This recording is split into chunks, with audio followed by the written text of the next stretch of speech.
Yeah, it'll be fine. Thank you.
Oh, that's what I go through it on.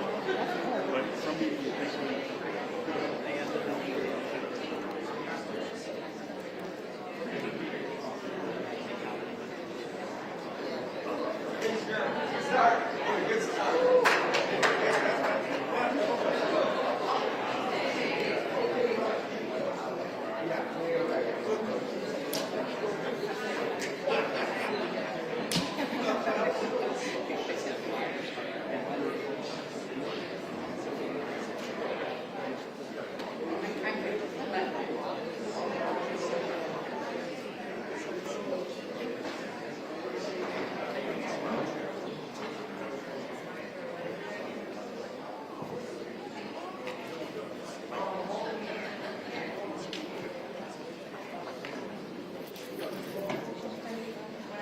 City Council will come back to order. City Council will come back to order.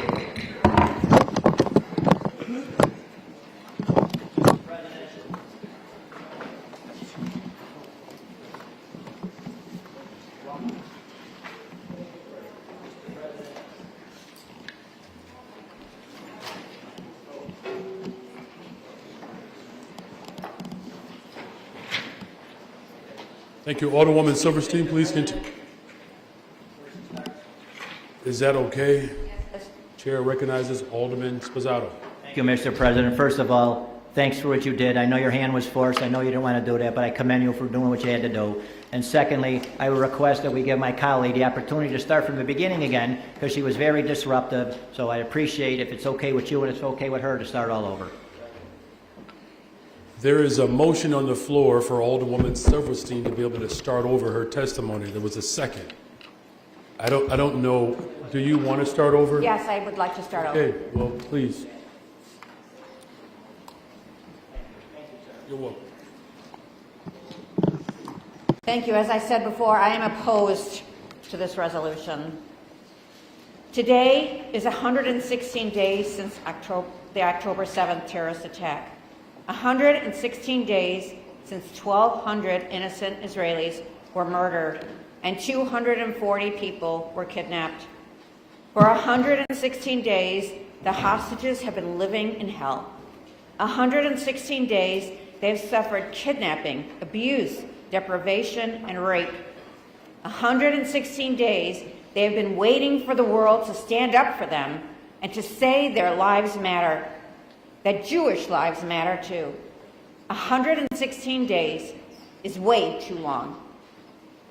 28 of us signed a letter saying we wanted to support a ceasefire resolution, but we wanted one that was balanced and didn't weaken Washington. I remain grateful for the support of those 28 alders, and I have been working with this council to propose edits and amendments to the resolution that would be acceptable. However, my comments were ignored, and the resolution you're being asked to consider is not a compromise. We all want peace in the Middle East. We all want an end to the bloodshed and an end to the war. But it is vital to understand what caused the conflict, and we should pass a resolution that addresses the issues responsibly. Hamas has been clear. They want to continue to attack Israel. We should not pass a resolution unless it makes clear that Hamas cannot and should not attack again. This resolution does not do that. Israel will not and should not agree to peace that does not require as a precondition the unconditional release of all the innocent hostages, the women, children, and babies who were dragged from their homes and locked underground. This resolution falls short in that regard. The United States military is under attack, and U.S. service members have died. Our president is working towards creating peace in the region. At this moment, U.S. and Israeli negotiators are in Paris trying to make a deal. The resolution before us seeks to reduce the power of the U.S. government and undermines that effort. This resolution fixates on UN Resolution 377, also known as Uniting for Peace, which is the title of the resolution, the substitute resolution that's before you. This is something the President voted against in December. American troops and assets are being attacked, and you are being asked to weaken Washington's veto power in the United Nations Security Council, a right the U.S. uses to rein in authoritarian governments like Russia, North Korea, and China. Chicago, America's third largest city, should not vote to strip away President Biden's control over U.S. foreign policy, especially not as we are inviting him here for the Democratic National Convention.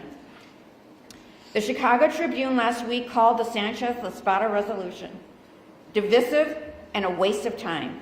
It pointed out that it encourages anti-Semitism at a time when anti-Jewish hate is already a whopping 360%. The October 7th attack featured a level of barbarity rarely seen in modern society. Terrorists murdered babies, burned homes, and decapitated victims. Those of you who came to the recent video screening held by the Jewish Federation can attest to how brutal and depraved the attack was. Horrifically, the attack also prominently included gang rape, sexual mutilation, and torture. The video we watched shows many of the young women who were murdered or taken captive. You can see the blood all over their pants as they are paraded through the streets of Gaza, a silent testimony to the rape and torture they went through. This sexual violence is completely absent from Alders Rodriguez-Sanchez and La Espada's ceasefire resolution.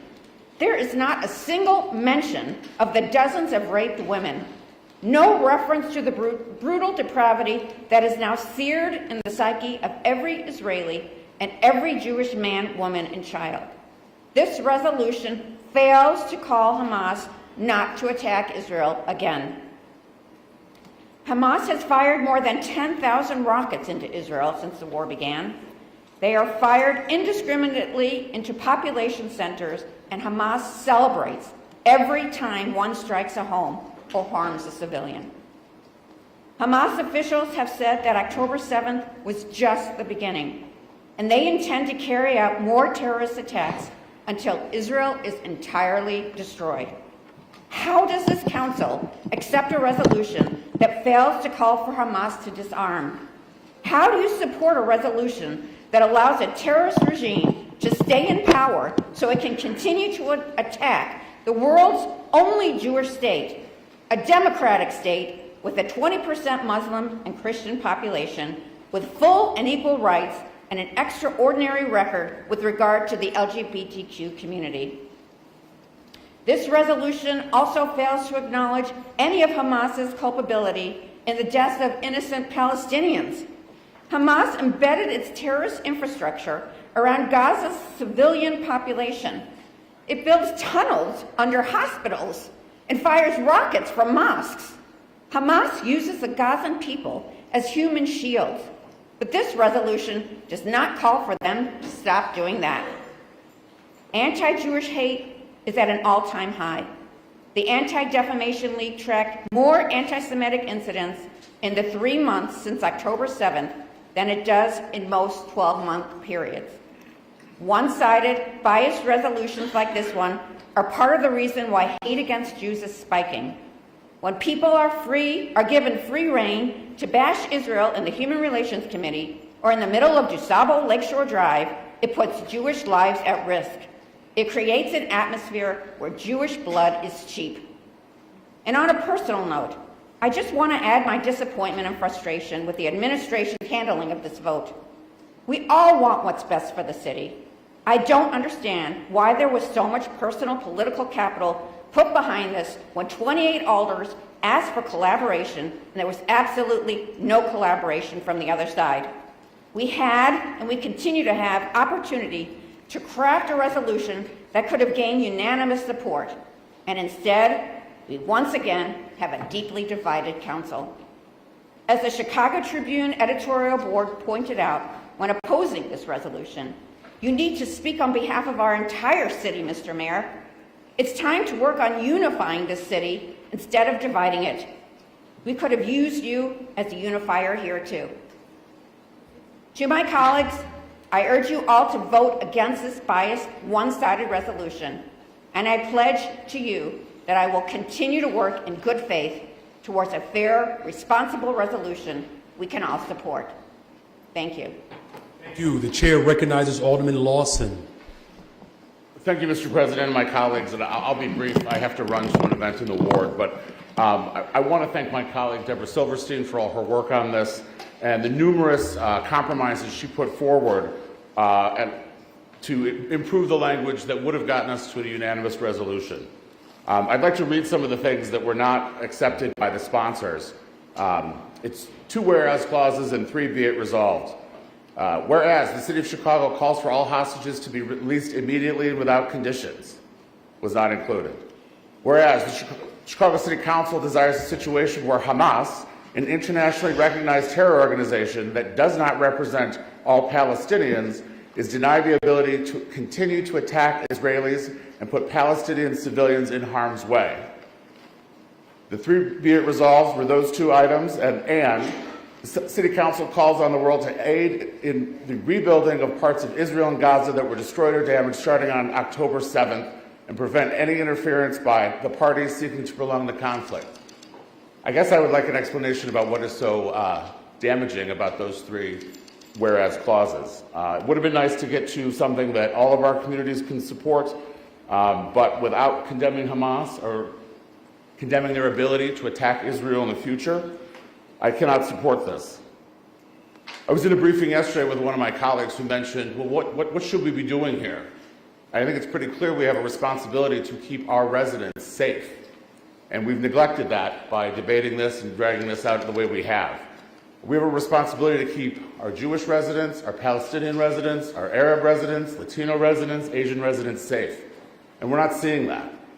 Our Committee on Health and Human Relations isn't talking about hate incidents and working together to de-escalate, or what we can do to come together as a city, or even approving our public health commissioner.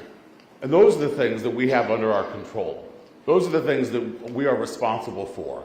And after today, I would ask my colleagues that we refocus on those things that we can do to help heal our city and keep our city safe. Thank you. The chair recognizes. I'm sorry. I do have to leave for a meeting of the ward. If I could be attending remotely under provisions of Rule 59, I would. I think you have to be remote first, and then we can approve it. And I'm sure Alderman Lopez will be eager to make sure that you are able to participate remotely. The chair recognizes Alderwoman Lee. Thank you, Mr. President. I've said to a lot of my colleagues from the beginning that I wanted to be a yes on a resolution calling for a ceasefire. And I've been working in good faith to this end. I thank my colleagues for working with me on the changes to the resolution as we navigate this unfolding humanitarian crisis. Some of the changes that I requested are reflected in this language. Others, unfortunately, are not. But I've decided to vote yes today, despite not being aligned with 100% of the words on this page, because I believe that we must send a message that we stand for peace. I know some people here who I respect greatly, including Alderwoman Silverstein, who I consider my friend, will be disappointed with my decision. To those that have reached out to me to ask me to vote no, I want you to know that I've heard you. And I share your alarm at the rising anti-Semitism that we've seen not only in this city, but across the country. I also share your disgust with Hamas's brutal attacks. Alderman Silverstein invited me to watch a video of compiled raw footage from October 7th. I accepted the invitation to bear witness to the Hamas atrocities. I've never seen hate like that before in my life. The footage was harrowing, and it's going to stay with me for the rest of my days. If I lost loved ones that way, I would want justice too. The questions that I could not stop asking myself during the viewing and still preoccupy my thoughts are, how will this end? How do we interrupt this cycle of violence and enter a path forward towards sustainable and just peace in this region, so that nothing like this ever happens again, so that Jews all over the world can be safe and protected once and for all? I believe that a durable peace begins with a ceasefire and must lead toward a solution that removes Hamas from power and ensures true self-determination for Palestinians and true security for Israelis. For much of my 15-year career at United Airlines before I took this job, I led global humanitarian aid and disaster response work. I arranged for flights to help migrants when they were released from detention and reunited with their children at the US-Mexico border cities. And I got them to places where they would look to rebuild their lives. I did the same resettlement work for Afghan families escaping violence and repression to resettle in the United States. When I watch the news and see children being pulled from rubble and lack the aid that's adequate to take care of them, my instinct is to help. I've heard many say, why are we getting involved in this issue? And I've asked myself the same thing. We're just aldermen. Yes, as aldermen, our influence is limited, but our voices aren't insignificant. Every voice, in fact, matters. It's one of the things we used to say at United in the work that I did. Every action counts. An overwhelming number of my constituents have approached me about this issue, desperately wanting a ceasefire. And as the alderwoman of the 11th Ward, it's my duty to represent them on the floor of the City Council. The fact is that the November ceasefire was the only context with which we've seen Israeli hostages freed en masse. And it can be done again. We want to see all of the remaining hostages freed, and we have a model by which this can be accomplished. We should listen to the pleas of the many loved ones of Israeli hostages who are crying for the Israeli government to focus on doing what it takes to bring their relatives to safety immediately. And I hope that everyone who's in the best position to negotiate for a ceasefire in the Middle East are able to arrive at one immediately, because we need the violence to end. In Chicago, we're seeing a frightening rise in both anti-Semitism and Islamophobia. Children at a Jewish school in Chicago had to be evacuated because of a bomb threat. A bomb threat at a school.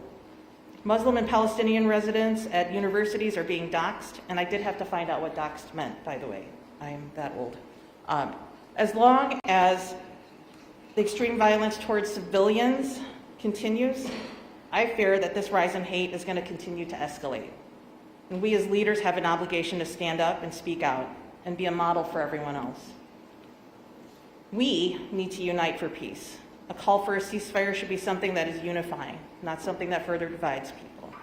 There's a lot of healing that needs to be done, and my vote for this resolution is a vote for the beginning of that very process. Thank you, Mr. President. Thank you. The chair recognizes Alderwoman Sam Nugent.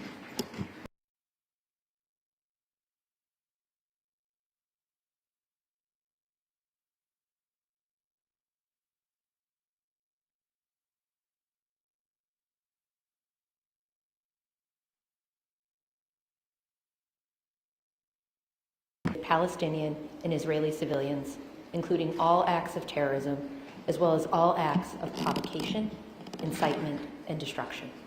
We remain committed to working towards sustained and permanent peace.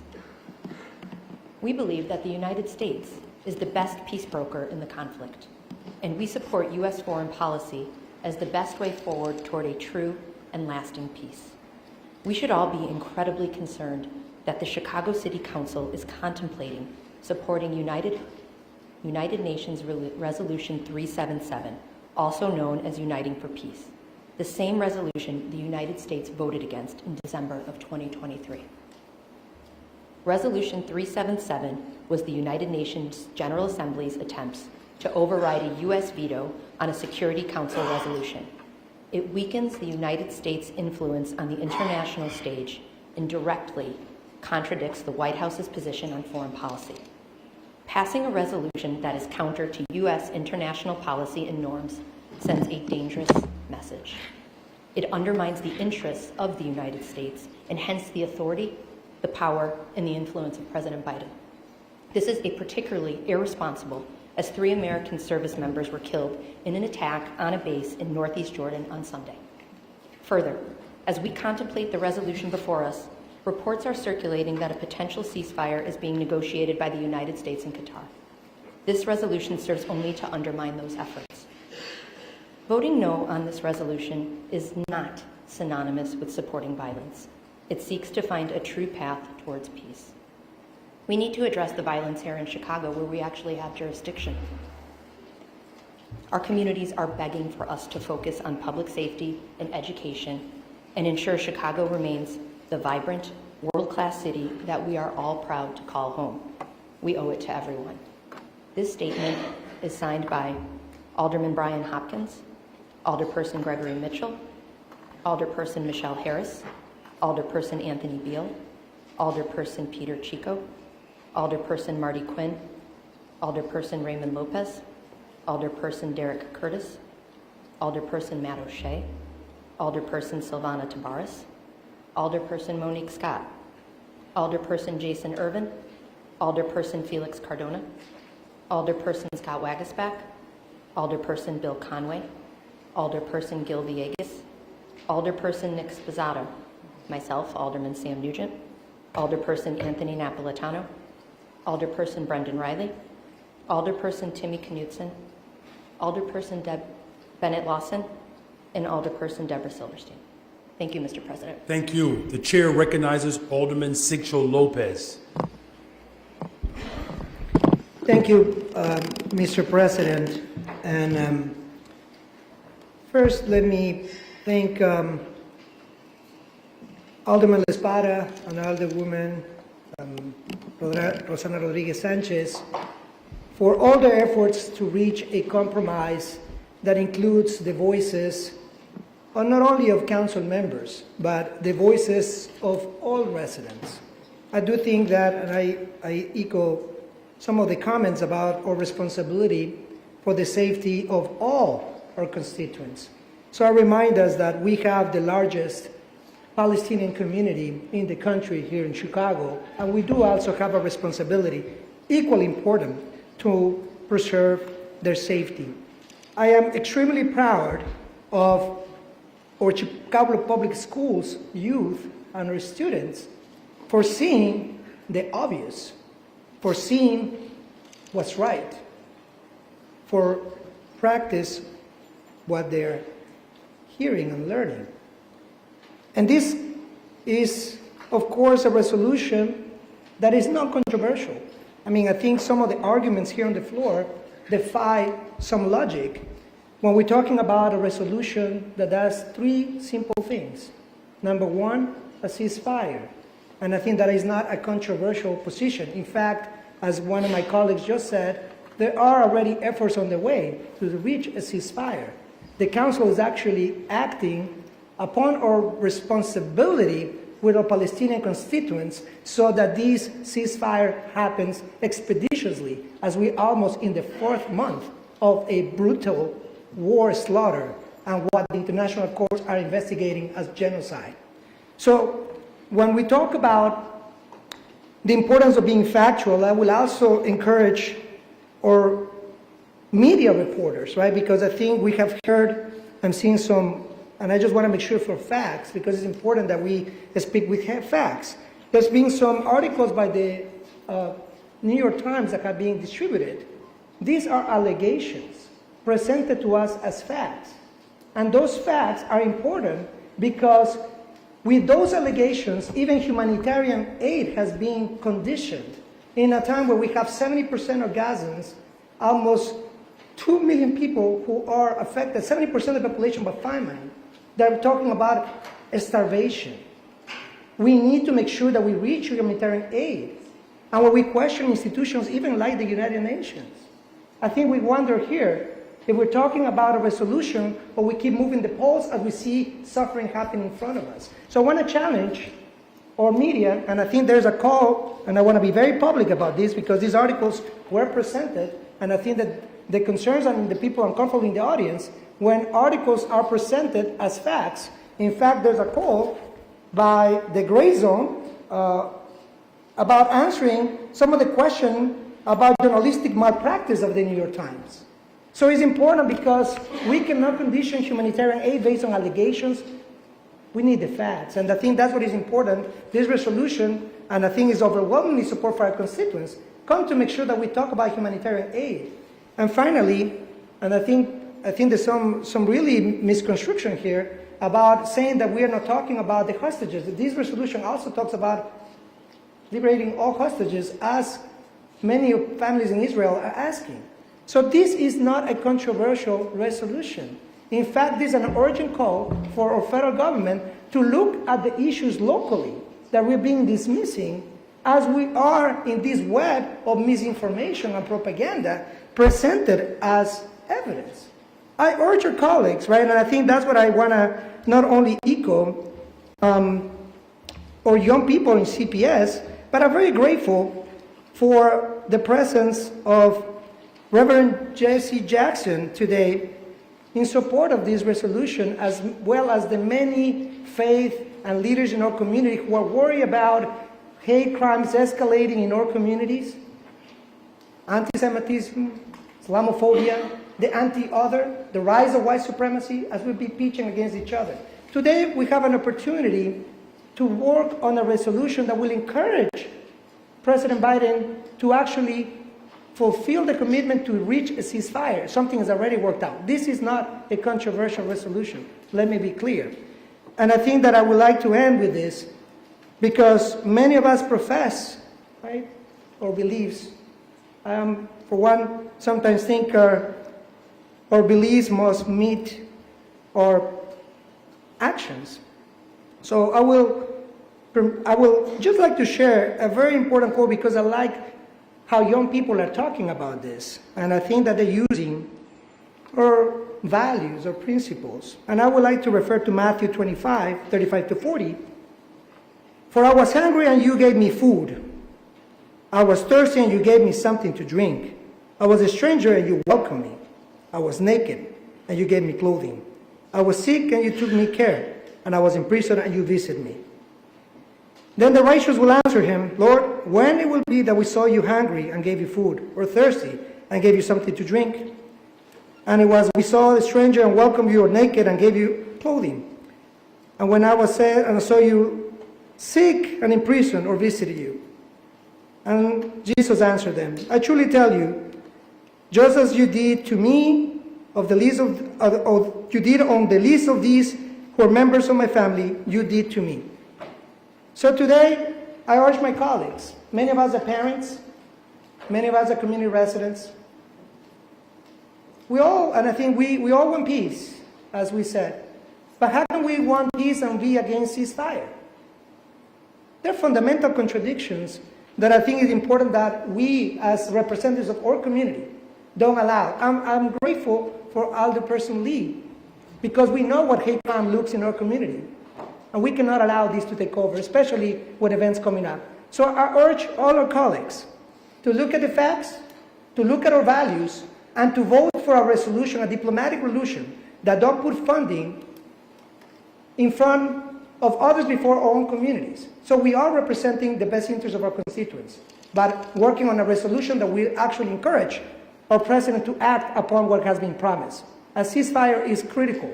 In that, I am proud because I know that the city of Chicago will vote and make history. As James Baldwin will say, all children are all ours. In our community, we're a tight community. All our residents deserve safety and respect. So today we have an opportunity to do just that. And I'm really proud of this administration for have a democratic dialogue, which is going to take to address historic conflicts that did not start on October 7th. And to get to that, we need a ceasefire, we need diplomacy, and we need a government that works for us and not for other interests. So I urge my colleagues to please support the resolution and start working on our local issues, understanding the implications when we see this suffering brutality play in front of us. Let's not make mistake. Terrorism in this spreads. And today we say no more. We have a time to call for a resolution that will help us to reach peace and stability in our communities. Thank you, Mr. President. Thank you. The chair recognizes Alder Fuentes. Thank you, Mr. President. I want to start by saying we all were elected to make a difference in our communities and represent the interests of our constituents. And today we'll probably hear more about all of the things that we should be doing other than this.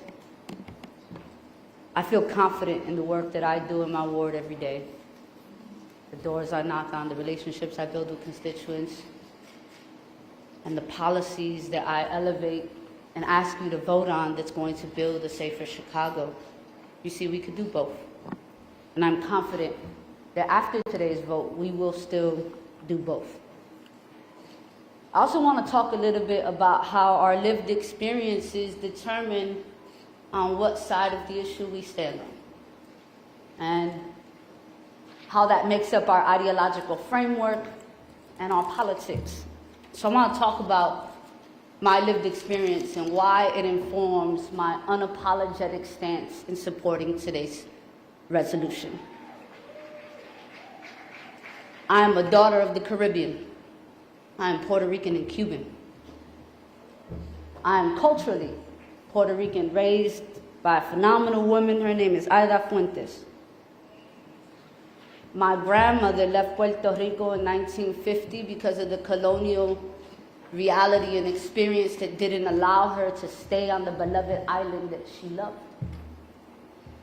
Grandmother was also a victim of Operation Bootstrap. La Operación, sorry. Where she was forced to no longer have children as a form of population control in Puerto Rico. Where global gentrification has displaced Puerto Ricans from their own island, where more Puerto Ricans live in the U.S. than on the island because they can no longer afford to live there. My first national political act was to go to Vieques to demand that the Navy stop bombing the very land that Puerto Ricans lived on, a place that has the highest rates of cancer today because of the testing of those bombs on our land.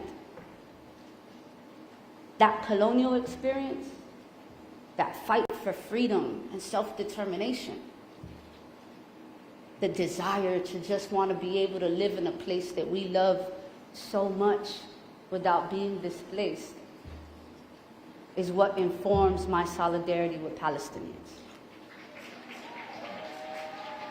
And so I want to say that we all have lived experiences, right? And we should all be able to be in a place where we respect one another, where we lead with love and care and expect the best from one another, even when we disagree. There is no disagreement here that on October 7th was a horrendous day. 1,200 people, innocent people, had their lives taken. 240 hostages were taken. There is no argument here that we should condemn the acts of Hamas. I'm not someone that believes an eye for an eye. I'm not someone that believes that we should continue mass murder and genocide in the name of justice. I'm also a restorative justice practitioner, so you can understand why calling for peace is something that I feel extremely passionate about. I also want to humanize our movement because they have been demonized in this process. We have organizers, leaders, and super brave young people that practice their democratic right to protest yesterday and today. These are young people and organizers who are feeling an immense amount of pain.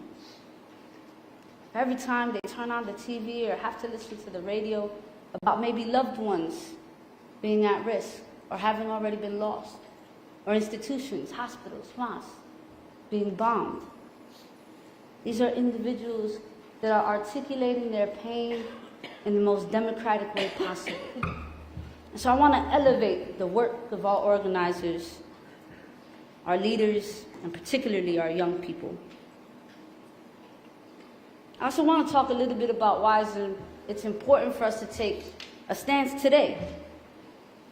Illinois has the largest Palestinian population in the U.S. And we are also the 5th largest state to have a Jewish population in the world. Fighting Islamic, anti-Muslim, and anti-Semitism is the very fabric of this city. Standing for this resolution doesn't make us anti-Semitic. In fact, we are saying that we value life.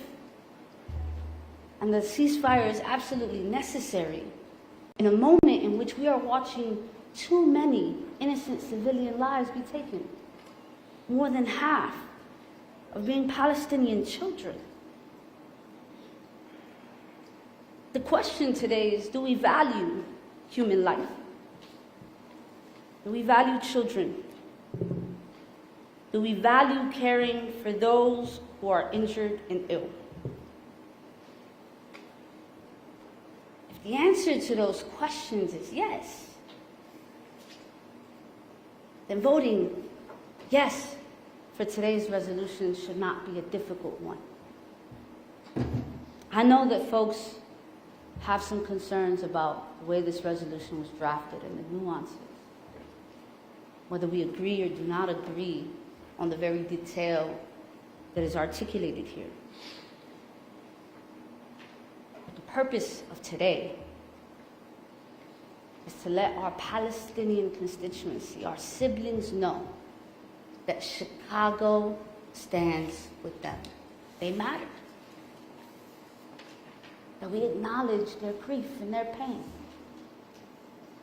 That our Jewish community knows that they matter. that we value their grief and their pain. We are a city of 77 neighborhoods. It's what makes us so beautiful.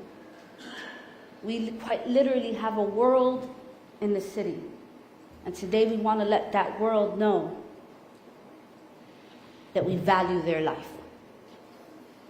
And so today, I will vote yes for this resolution, knowing that this resolution demands for humanitarian aid after a ceasefire is in place, that humanitarian aid reaches Gaza, West Bank, Israel, and the broader region. That is what we are asking for. And so I ask my colleagues to think about those lived experiences, to think about your constituency, to think about the people who are in immense pain today and how they have exercised their right to articulate that pain, and they are asking us. They have demanded of us to stand with them.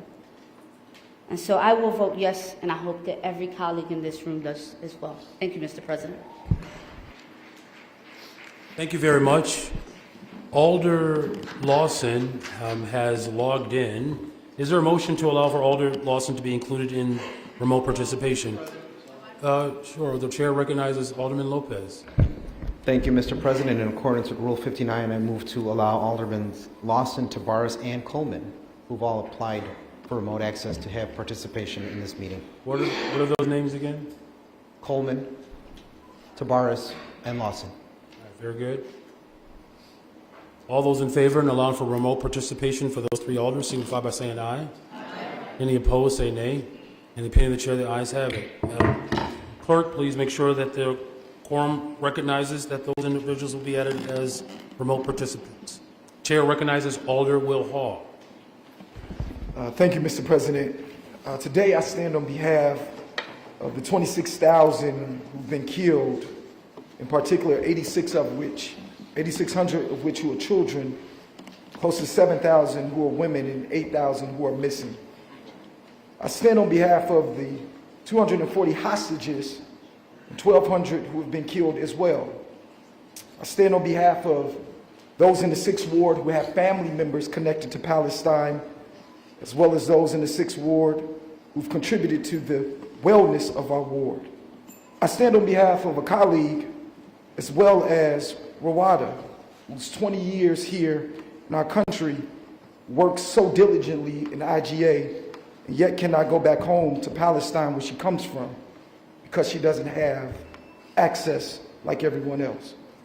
I stand because the Bible teaches me that blessed are the peacemakers, for they should be called children of God. Dropping bombs is not what children of God do. Kidnapping innocent lives and not returning them home is not what children of God do. Taking away water and food and basic needs is not what children of God do. Ignoring the pain of those who are crying out for help is not what children of God do. Erasing the history of the oppressed is not what children of God do. We use his name and his image so much, especially last week, but Dr. King once said, an eye for an eye leaves us all blind. Are we so blind as a country in a city that we do not see the value of human life? Are we so blind that just last week 2 kids went to school and did not come back home because they were gunned down leaving school? Are we so blind that we cannot see that hate is destroying our city, one block at a time, and trying to take our nation back too? And so I ask us today that, in the words of Reverend Jackson, that we do stop the violence, that we saved our children, that we stop the violence and save children in Palestine, children in Chicago. We stop the violence that's tearing across our world. Thank you, Mr. President. Thank you very much. The chair recognizes Alder Knudsen. Thank you, Mr. President. And thank you to everyone who's spoken today. I'm going to go ahead and read a statement that I released this morning on Medium, just to get it out there in the open and verbally. About a decade ago, I spent several months between Israel and the West Bank. I did so with the privilege of being able to cross borders, as a white Christian man with an American passport who is not yet publicly out or presenting as LGBTQ+. This experience rewrote my worldview and solidified the belief that conflict resolution of any kind can only begin with dialogue and an attempt to understand the party on the other side of the negotiation table. While there, I was overwhelmed by experiences of kindness from Christians, Muslims, and Jews on both sides of the separation wall and with many different points of view. Striking up conversations everywhere I went, be it in a coffee shop in Ramallah, an art gallery in Bethlehem, or a shared taxi in Jerusalem, I found that there was a desire from both Israelis and Palestinians to have their struggles understood. My journal entries from the time summarize consistent interactions of strangers sharing their personal stories, stating a relentless hope for a better future, and often expressing empathy towards the other, based on memories and stories of times of shared life between Israelis and Arabs. Like many Chicagoans, I feel gutted by the murder and kidnapping committed by Hamas on October 7th, an act of terror against Israel which should be universally condemned. As it would with any nation, this atrocity and the mission to bring the hostages the mission to bring the hostages home warranted a measured military response by Israel. Since then, I have been equally gutted by Israel's ongoing response in Gaza, which has killed more than 25,000 Palestinians.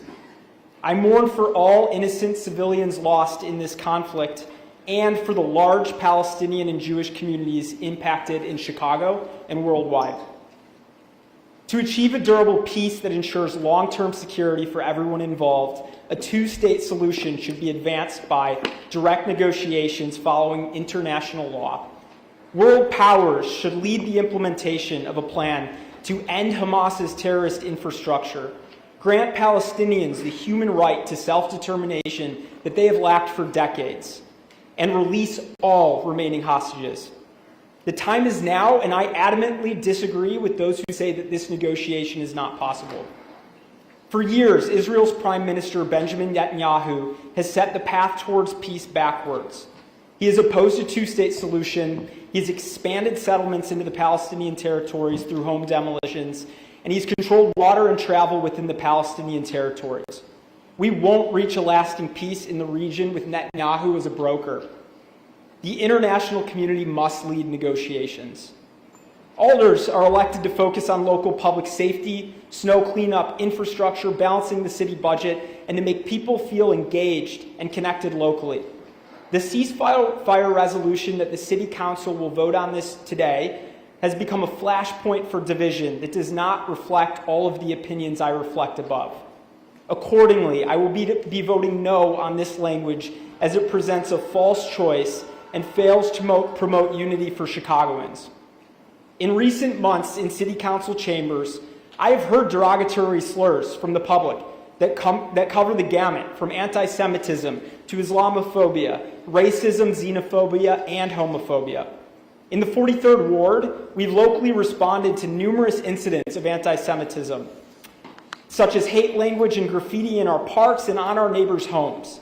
While I know that this resolution did not cause these incidents, I also know that the way in which these conversations have continued to be conducted have left many feeling unsafe and alienated.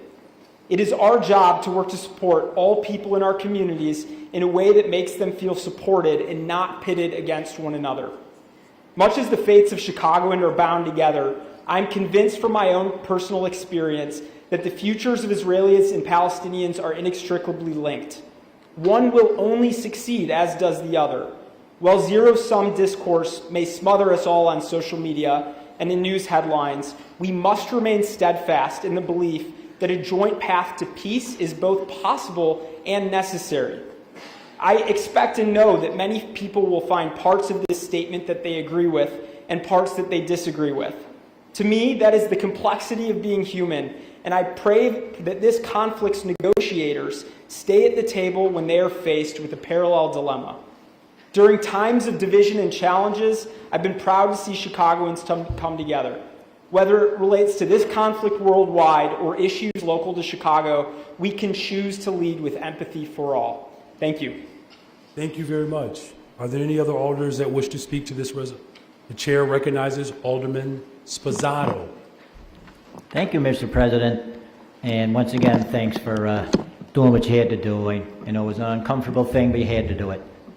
So just want to start by saying I really appreciate the civility so far.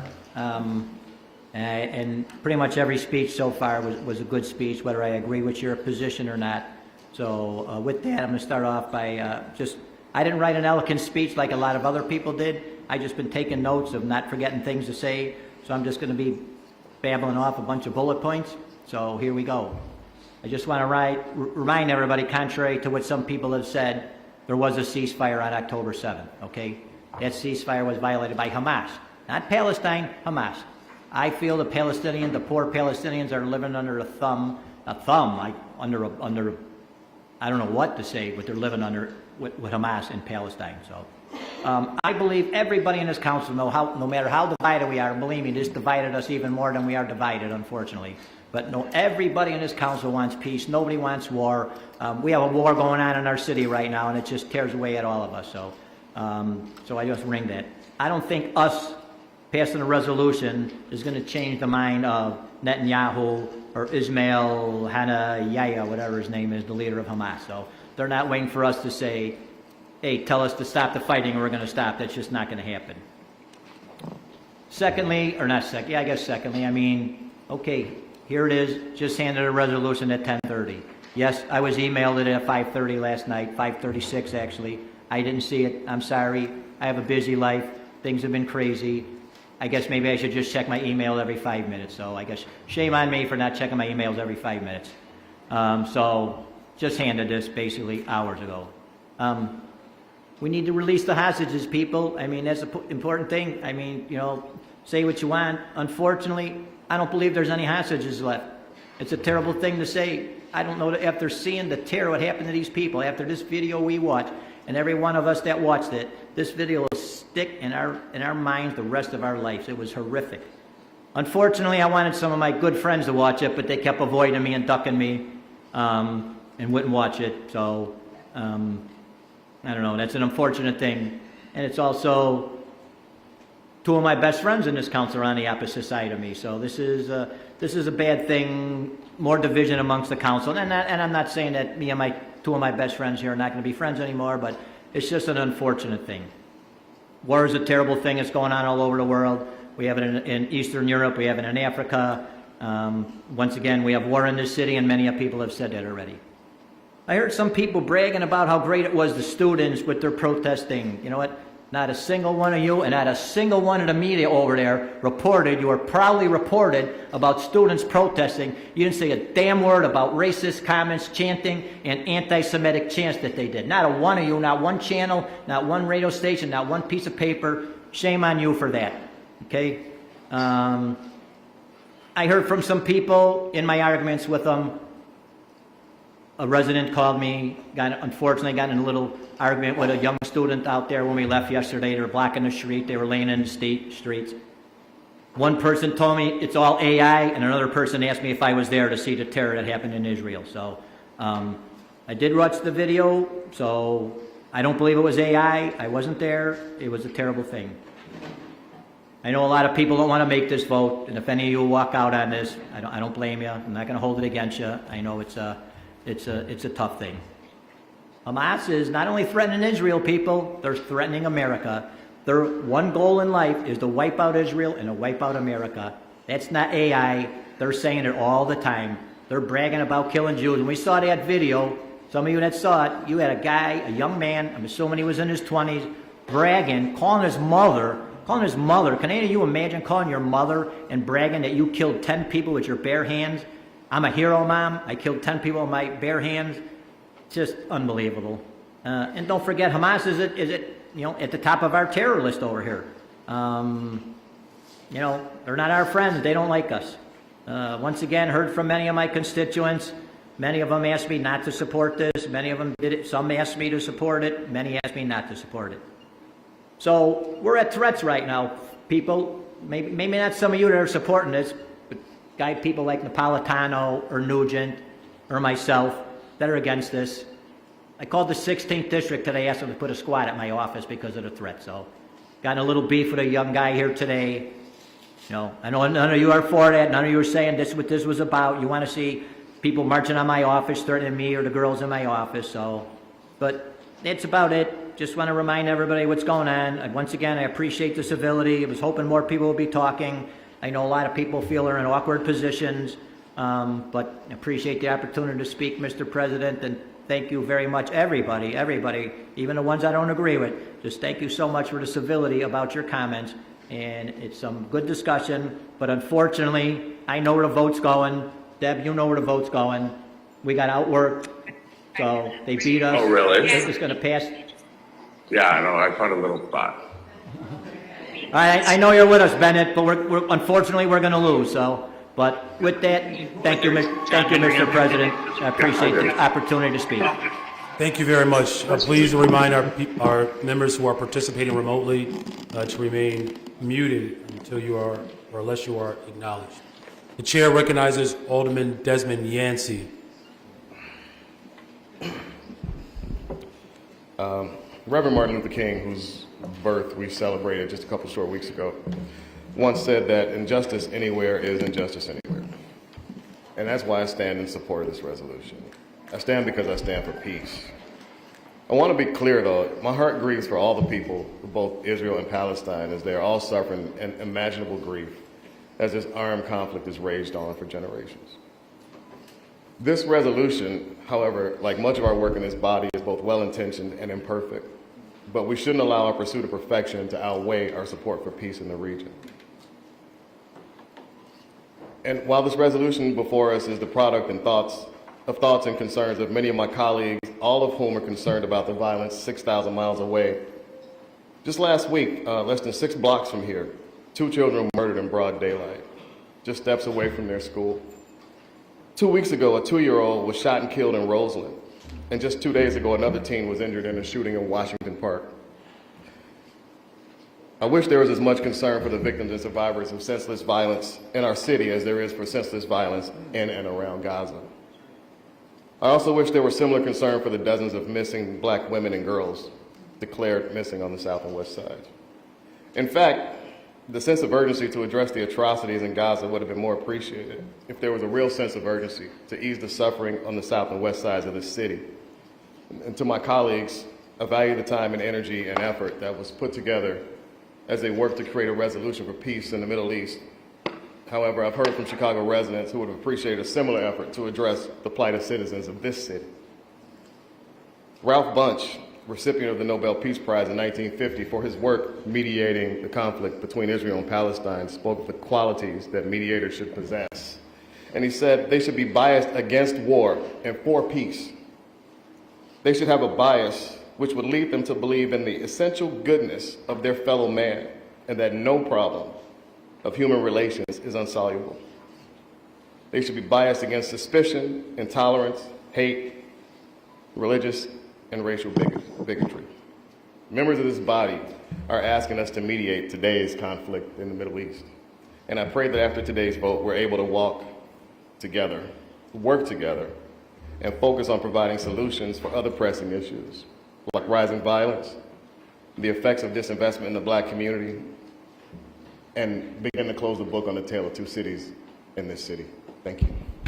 Thank you. The chair recognizes Alderman Scott Waguespack.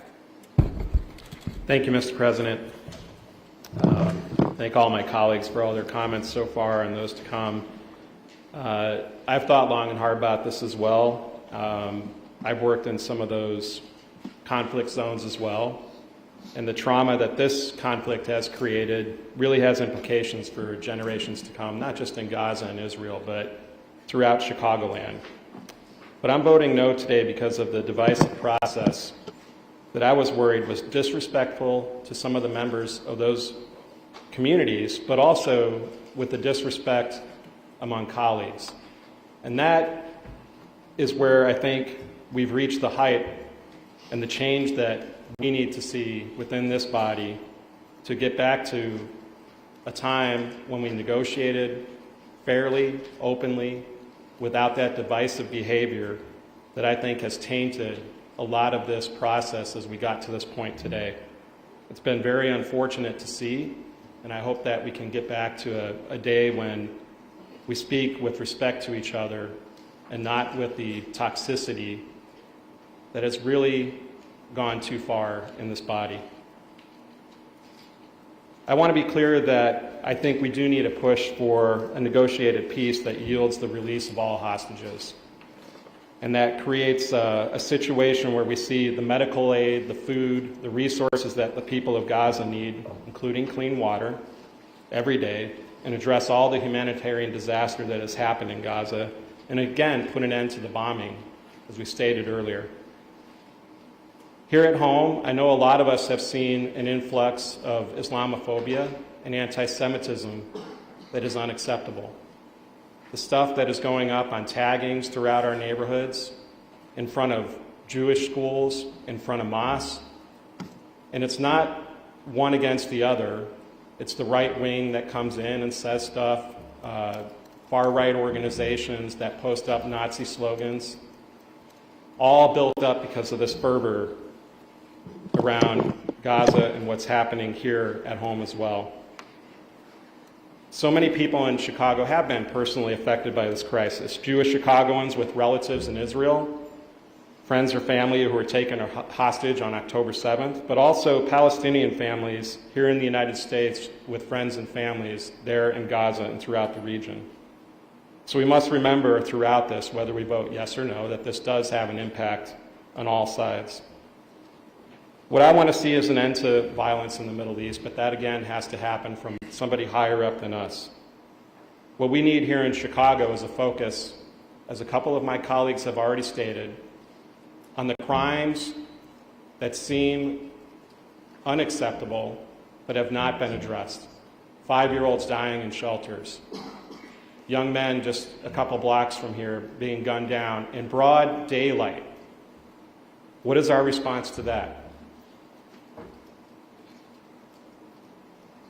Ladies and gentlemen, we want a city where people should be able to speak freely like today, and a city that remains a safe place for all of our cultures that come to the city and look for that safety that they might not have in their own country. I want to hear the diversity of viewpoints, and I want to hear from each one of you. But we have to do it with the sense that we can speak freely and not be criticized, not be ridiculed for the positions that we take. Say your piece on the facts and move on, and vote as you wish. I wish to vote no, respectfully, Mr. Mayor. Thank you. Thank you. The chair recognizes Alderman Raymond Lopez. Thank you, Mr. President, and good afternoon, members of the City Council. I rise in opposition to this resolution for all of the reasons many of my colleagues have already mentioned. But there are a few reasons that I find this attempt at us engaging in international affairs both misguided and intentionally excluding the facts that are necessary. As we try to pretend that we are international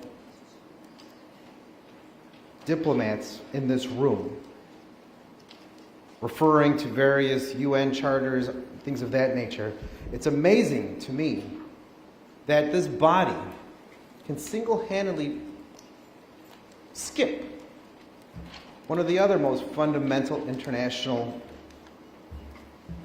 treaties, known as the Geneva Convention. The Geneva Convention, passed 75 years ago,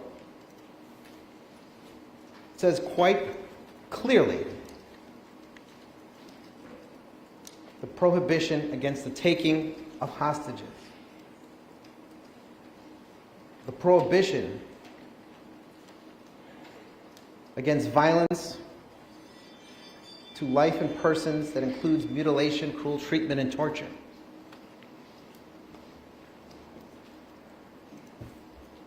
These are things that are not inconsequential.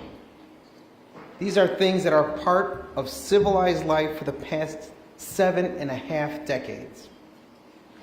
And yet here we are today acting as though all of that has transpired in the last 116 days is inconsequential to this topic. We are talking about how do we bring peace to an area where there was a ceasefire, where there was calm, and telling those that are giving their response to a terrorist attack that they are the ones that are in the wrong, that they are the ones who have to stop firing. Golda Meir once said, "You cannot negotiate peace with someone who has come to kill you." That is exactly what happened on October 7th, when Hamas terrorists came to Israel to kill them, to take their children, to do inexplicable and unacceptable crimes to people who were otherwise going about their day.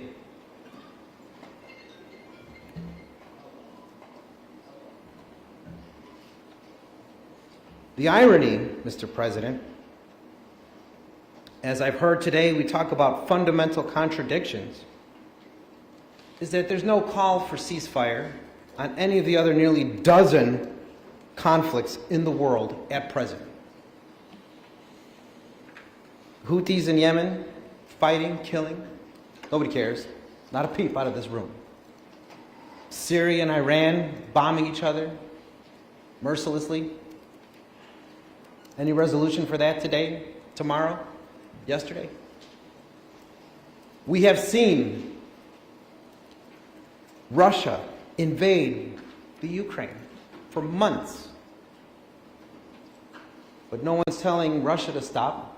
And in this scenario, based on what we're doing today, we'd be telling the Ukraine to stop defending itself. We look to Africa, and we see where 50,000 Catholics have been massacred in Nigeria. They call it the Great African Martyrdom. And not one of you has stood up to say anything about that. But we are going to tell Israel that they cannot defend themselves. I wonder what the difference is. It's quite clear to me and to many that while we are talking about trying to build bridges, while we're trying to talk about peace, while we're trying to talk about how do you bring people together, you can't do it when you start from a place of hate. And there is hate in the hearts of many who are choosing to rewrite the narrative of what is going on so they could justify how to continue forward.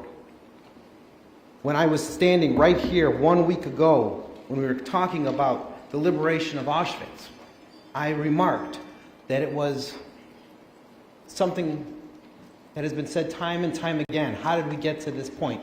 Ladies and gentlemen, this is how you get to that point. This where you refuse to acknowledge the truth in all its forms. Cherry picking the parts, the words, the Bible verses that you wish to choose to justify what you do, what you say, and how you move forward. So allow me to remind you, those of you who wish to bring faith into this, most of us are very familiar with 10 little rules to live by, right? 10 commandments, I think most of us in this room know well. And while we're talking about everything that's being given forward, what happened to the most basic, thou shalt not kill? People intentionally went into Israel to kill people. While you talk about how we address all of that,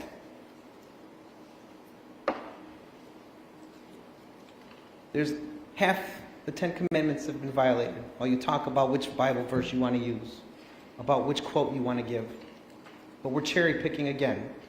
We're cherry picking still. I cannot cherry pick. the facts of what has happened. And the fact that I know that 2 years ago, I was there. I had the honor of seeing what it's like to see how individuals live together, and also knowing and seeing firsthand from the guard posts that you cannot accept your enemies for anything more than what they are.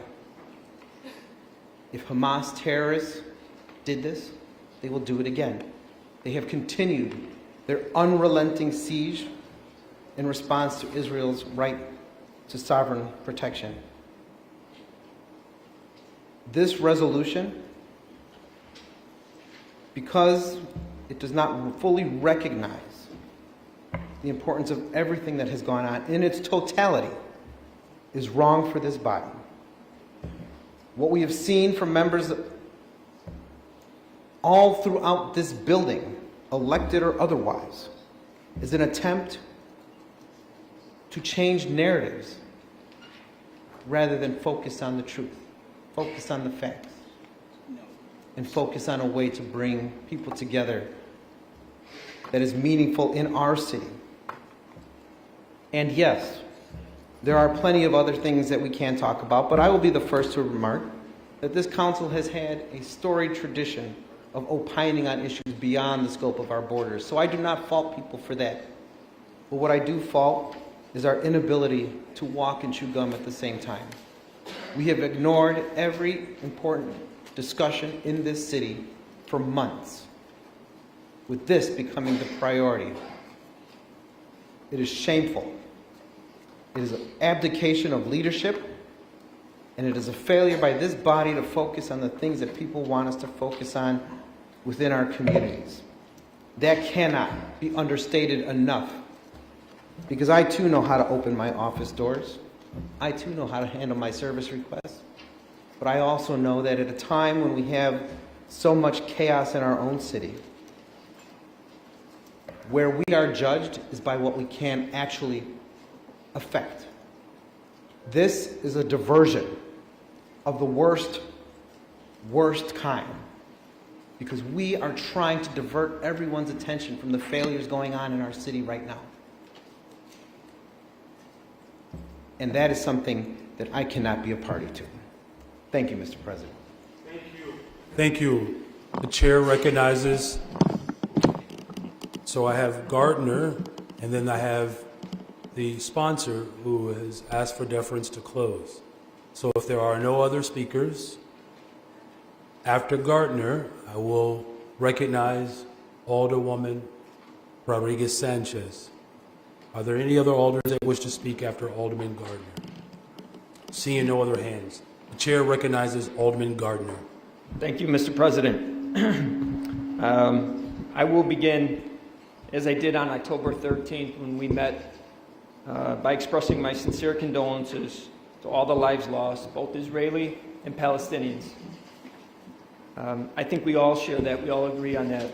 I want to thank Alderman Silverstein once again for being a strong voice for the Jewish community.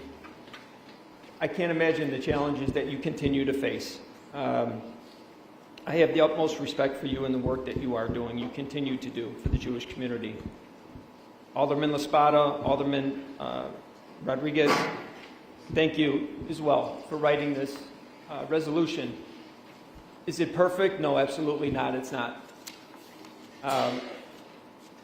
There could be a lot that we could add or take away from it, but I believe in my heart of hearts that it's a move in the right direction. It helps bring attention to both the over 1,200 Israelis who died on October 7th, and also the 25,000 Palestinians, over 25,000 Palestinians that have died since October 7th. Each of us have about 55,000 residents in our ward. Could you imagine half of your ward, when you go back to your ward, to be dead? 12,000 of which are children. I know many of you in here have children as well. And I know Israelis are also dealing with, even one life is one too many. Again, we can all agree on that. But the amount of lives that we have lost right now, I believe in my heart of hearts, we have to take a stand and show that we are acknowledging what is going on has to stop. How much are we going to let this go without saying anything? Enough. I've had the pleasure of traveling quite a bit throughout my life. I've been to many different places, been exposed to many different cultures. I have not had the pleasure of going to Israel or Palestine. Hopefully one day I can. But in my travels, and I've been in many Arab countries, one where I can actually picture where I'm hitchhiking, because I'm backpacking in this country, and this poor farming man picks me up, and he doesn't speak any English, and I don't speak Turkish, and I don't speak Arabic, but I know a little bit of Arabic. And I just remember us sitting in this car, and he's looking at me, and I just told him where I had to go, and he understood enough. And I remember when I left, him saying, Alhamdulillah. Alhamdulillah. And I was interested enough to know, like, what is he saying to me? You know? And the Muslims in my community, as well as the Jewish people in my community, have been overwhelmingly open to me and welcomed me into both of their communities.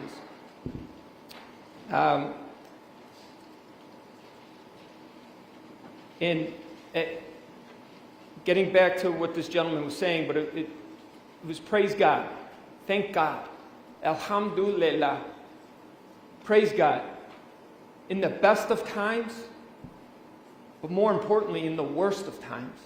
Praise God, Alhamdulillah. On October 13th, I stood here and I said, a lot of us, many of us, if not all of us, say we want to be a voice for the voiceless. We are blessed to have Alderman Silverstein be a representative for the Jewish community. We had another alderman, Alderman Smith, who's a representative for the Jewish community. We had Mayor Emanuel, the mayor of our city, as a Jewish mayor. And I also mentioned how I don't know if we've ever had a Muslim person in the city council. We definitely haven't had a Palestinian member in the city council.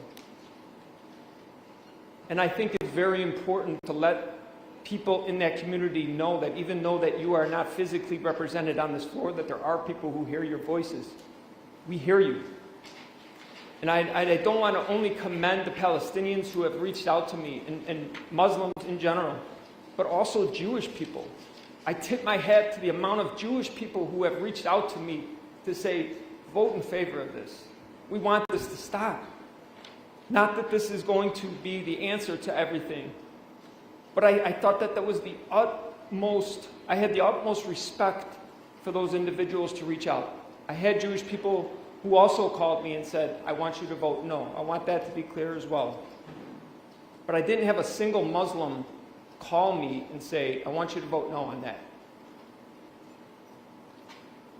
And in order for me to do my part, to be a representative of my community, I have to be a representative of everyone. And I'm trying my very best, as I know each of you are, regardless of your decisions. As my colleague Alderman Spizzato said, we are on the opposite sides of this track.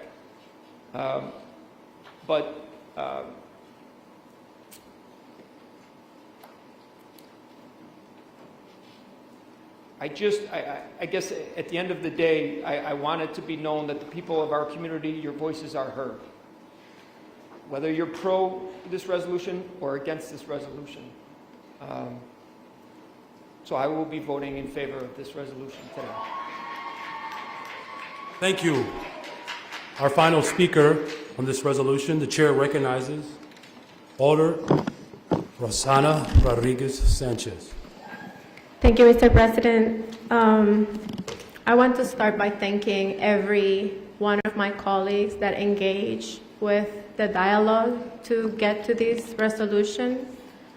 I am sorry to the people who feel like they were not heard or that didn't agree with the process. I feel like I did my best, as did Alderman La Espada, to make sure that people knew where the process was at, what was in the resolution. I asked for feedback.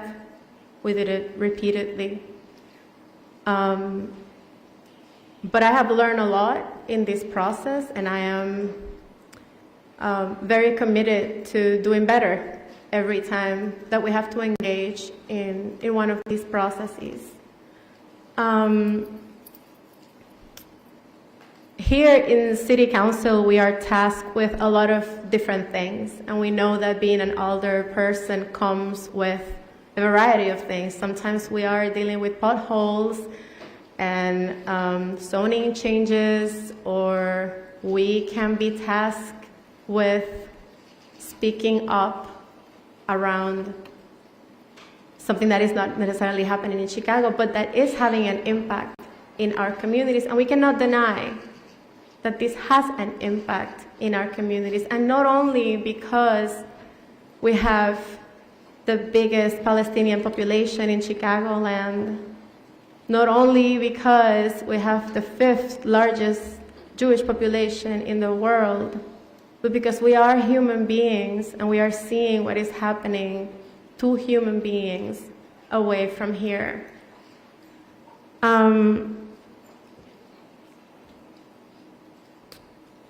So I do want to thank the people who engage with the process.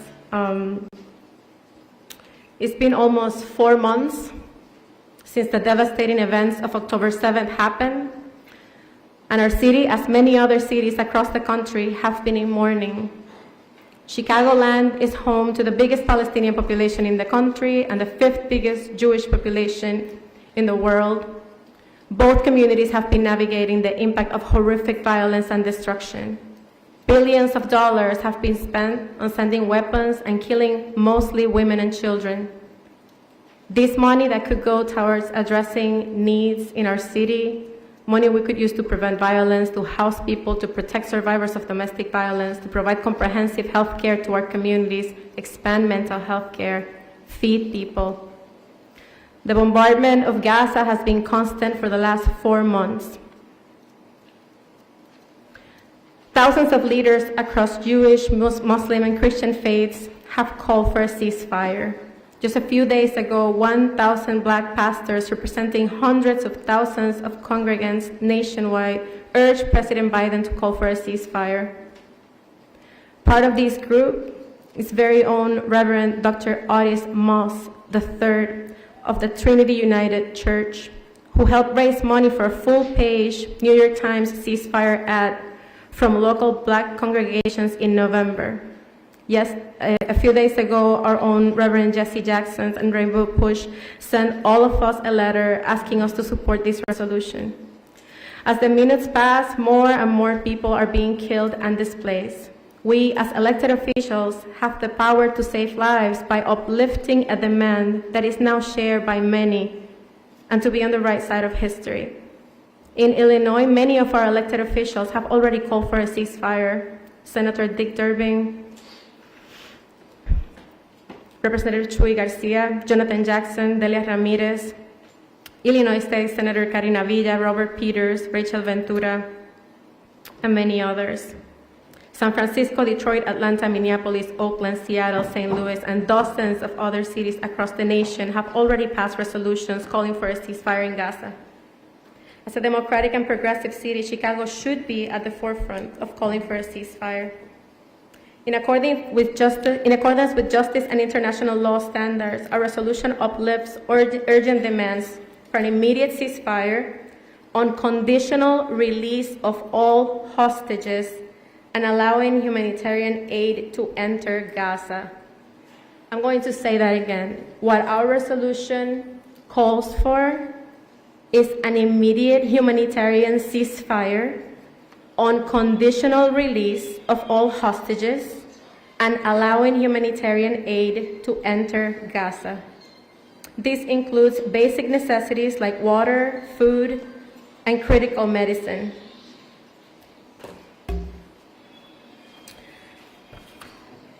Why is it urgent that we pass this resolution? Over 26 Palestinians now have been killed. The majority of them are women and children. There are people that are still digging through the rubble for their loved ones, for their babies. Weeks of digging through the rubble. I've been thinking a lot about how this situation, in the process of working to pass this resolution, became deeply personal to me. And some of it is for the same reasons that my colleague of the 26th mentioned. I am Puerto Rican. I lived under colonialism. I had to do civil disobedience in Vieques to prevent 9,000 people from continuing to be bombed by the US Navy. But we also went through Hurricane Maria, and we saw the bodies piling up because of lack of water. We are the colony of the most powerful country in the world, with the most powerful army in the world. And they let 5,000 people die of preventable causes. And we saw the bodies piling up. And there was no space because there was so many. And we still had to go to work every day, knowing that people were dying. And people died because there was no electricity. And they couldn't do dialysis, blood transfusions. And we had to show up every day in our lives knowing that people were dying every day and that we couldn't do anything about it. And I see the Palestinian community facing that every single day, and knowing that today more people are going to die and that tomorrow more people are going to die. And people are going to continue to die until a ceasefire is achieved. And the only way to achieve that is to demonstrate consensus in this country. And I remember how outraged everybody was when Trump showed up to Puerto Rico and threw paper towels at my people. People were incredibly disturbed by that behavior. So when our governments don't do what they need to do, we do need to speak up. We have that responsibility towards people. We have the responsibility to say that we don't want any more war,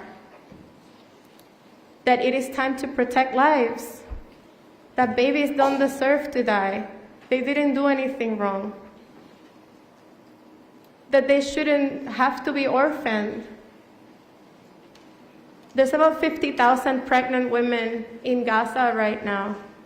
They are giving birth in tents. They are having complications. There is no food for them to be able to have the health that they should have. There are women having periods and not having absolutely any resources in order to be able to care for themselves, using pieces of tents as sanitary products. None of the 36 hospitals in Gaza is operational. Amputations are being done without anesthesia.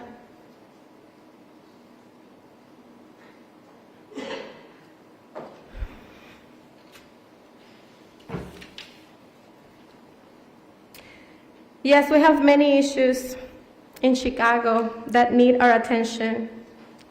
And I believe that we can make space for all of them. We can continue doing the work of implementing treatment, not trauma. We can continue building the peace book. We can fund violence prevention. We can work on providing housing by bringing Chicago home. Many of us have been doing this work for years. Last night, I was at a treatment, not trauma town hall. Tomorrow, I'm going to be at a violence prevention convening. This weekend, I'm going to be at Roosevelt High School supporting young people at a resource fair. I am doing all of the work. I have participatory budgeting right now in my ward, and it is being run in part by young people in my community. We can engage our communities. We can do the work. We can work on policy. We can do it all. And I'm here to do it with you as well, because we should be collaborating. If we are committed to peace and liberation, we have to be committed to peace and liberation for all oppressed people. We can continue to work on caring for all our neighbors and also make space to tend to our communities at a moment of such intense pain and devastation. We need to add our voice to the growing number of people demanding peace. One of the reasons we have so many atrocities in history is because the people who could have done something or said something at that time remain silent. I don't want us to be those people. I don't want this city that I love so deeply to go down in history as the ones who were silent when a whole nation of colonized people was being destroyed and as innocent people were being bombed. I really hope that as a council we can support this resolution, and I am also ready to work with all of you tomorrow. Thank you. Thank you very much. Alder La Spada has a pending motion for a roll call vote for the passage of this item. Members, please use your e-vote application to record your vote at this time. Madam Clerk. The voting is now open. The voting is now open. Please hit refresh. The voting is now open. May be delayed just a second because it's opening, but it will be open in a moment. There you go.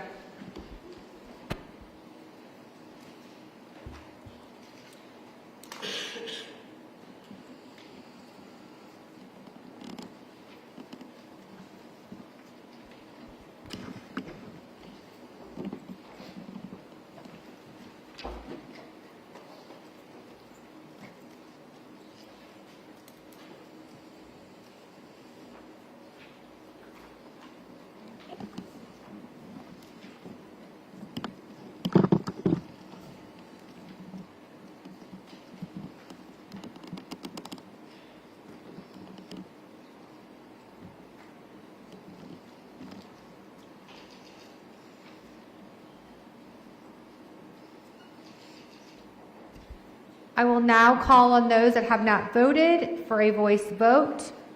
Alderwoman Pat Dow, not present. Alderwoman Coleman, not present. Alderman David Moore. Somebody else. Oh, is that Alderwoman Coleman? Okay. Alderman David Moore. Aye. Alderman David Moore is a yes. Alderwoman Taylor. Yes. Alderwoman Taylor is a yes. Alderwoman Tabares. Alderman Tabares votes no. Alderwoman Tabares is a no. Alderwoman Scott. No. Alderwoman Scott is a no. Alderman Burnett, not present. Alderwoman Mix, not present. Alderman Sposato. Sposato is a no, but a yes for peace. Alderman Sposato is a no. Alderman Lawson. No. Alderman Lawson is a no. Yeah, I'm going to go back and check. I was just getting through.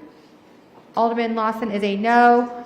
I want to go back and check with Alderwoman Coleman if you're online.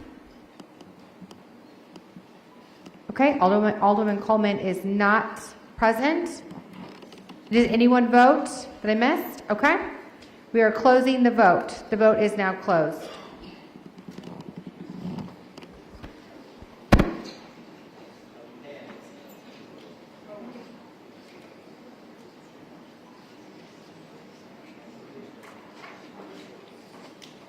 All right, thank you, Madam Clerk. There are 23 yeas, 23 nays.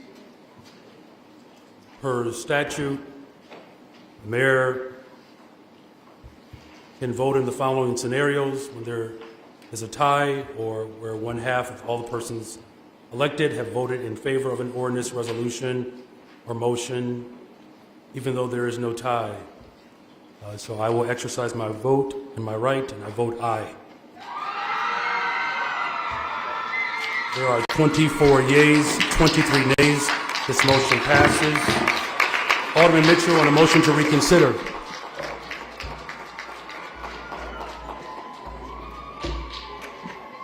Oh, okay. On a motion to reconsider. You move to reconsider this vote? Yes. All right, Alderman Hall makes a motion to reconsider this vote. All those in favor signify by saying aye. All those opposed say no. Aye. This motion fails. Alderman Mitchell, are you aware of any other unfinished business? Mr. President, I'm not aware of any other unfinished business. Thank you very much. Miscellaneous business. Chair recognizes Alderman Mitchell. Mr. President, except for the ordinance setting the date and time for the next meeting, I am not aware of any miscellaneous business. Date and time of the next meeting. Alderman Mitchell. I've handed up an ordinance to the clerk setting the date and time of the next meeting. Madam Clerk, please read the ordinance. Be it ordained by the City Council of the City of Chicago, Section 1, the next regular meeting of the City Council of the City of Chicago shall be held on Friday, February 16th, 2024, beginning at 10 a.m. Alderman Mitchell. I'm sorry, Madam Clerk, were you finished? Oh, no. Oh. In the council chamber on the second floor in City Hall, 121 North LaSalle Street, Chicago, Illinois. Section 2, this ordinance shall take effect and force from after its passage. Gregory Mitchell, Alderman, 7th Ward. Okay, thank you. Alderman Mitchell, hearing no objections, so ordered. On the omnibus, Alderman Mitchell. I move that matters in the omnibus. I'm sorry. Oh, there was no omnibus. No, right. Okay, we can move passage by voice vote. All those in favor signify by saying aye. Aye. Any opposed, say no. So ordered. Alderman Mitchell on a motion to adjourn. Mr. President, if there are no further business before this body, I move that we adjourn. Hearing no objections, so ordered. This meeting is adjourned.